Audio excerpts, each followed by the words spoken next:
काय माझ्यासारख्याचं एखाद्याचं राजकीय आयुष्य तुम्ही संपवण्याचा प्रयत्न करताल? माझं राजकीय आयुष्य हे मायबाप जनतेच्या याच्यावरती आहे.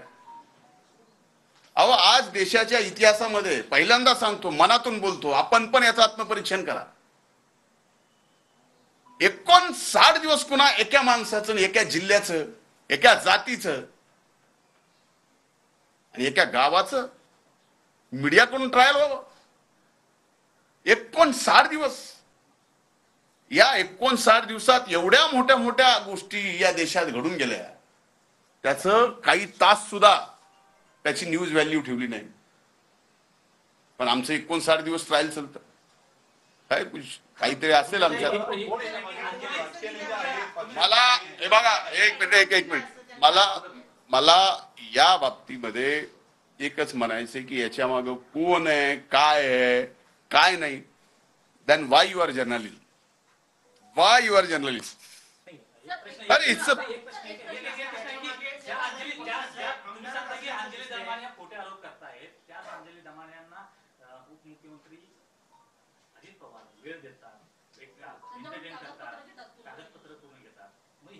अच्छी बात आहे. त्यांच्यावर आरोप करत होते, आज त्यांच्या दारावर जावं लागतंय. म्हणजे माझ्या लीडरवरती आरोप केलेले जे खरे ठरले नाहीत आणि माझ्याच लीडरकडे माझ्या बाबतीत माझ्या आरोपाचे कागदपत्र घेऊन जावं लागतं. माझ्या दृष्टीनं ठीक आहे ना. पक्षातली लोक याच्या मागे आहेत का असं आपल्याला वाटतं का? कारण सर्वाधिक जे आरोप होत आहेत हे सत्ताधारी आमदारांकडनं होत आहेत आणि सातत्यानं हे जे प्रकरण चिघळवलं जात आहे हे त्यांच्याचमुळे होत आहे. मीडिया समोर तेच येऊन बोलतायत. एक माझं म्हणणं हे की सत्ता पक्षातले, माझ्या पक्षातले, आणखी जे कोणा तुम्हाला माहिती आहे, ती मी माझ्या पार्टीच्या प्लॅटफॉर्मवर येऊन, पार्टीच्या डायसवर येऊन मी स्पष्टपणानं पार्टीच्या राष्ट्रीय अध्यक्षांच्या समोर जे काय चाललंय ते सगळं सांगितलेलं आहे. राज्याच्या आदरणीय मुख्यमंत्र्यांना, दोन्हीही आदरणीय उपमुख्यमंत्र्यांना जे जे काय चाललंय ते पण मी सांगितलेलं आहे.